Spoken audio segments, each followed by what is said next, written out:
চুলগুলো অনেক বড় হয়ে গেছিলো, তাই চুল কাটে ব্যাক করছি। আর ঠিক ব্যাক করার সময় বৃষ্টি শুরু। ঠিক আছে, স্বস্তির বৃষ্টি, ওর জন্য একটু জলেবি নিয়ে নিলাম। তার খুব মিষ্টির ক্রেভিং হচ্ছিল, তাই ভাবলাম গরম গরম জিলিপি ভাসছে ওইদিকে, নিয়ে যাই। সল্টলেকে একটা সুবিধা, প্রচুর গাছ আছে এখানে, তো সাইড দিয়ে যাচ্ছি। গাছগুলোর জন্য আর বৃষ্টি না, তার আগে যা গরম পড়ছিল এখানে।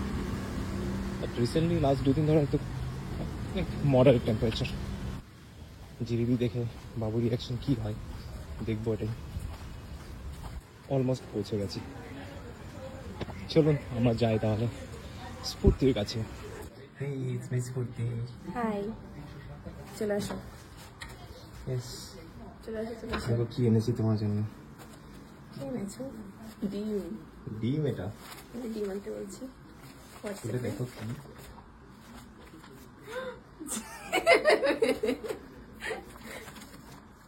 গাইস জিলিপি এনেছে। হঠাৎ করে জিলিপি আনো? তোমার মিষ্টি ক্রেভিং হচ্ছিল।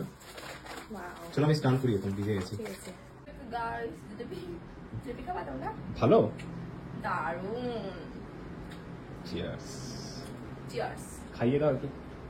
গাইস তোমরাও খাও নাও। চলো বাই। বাই।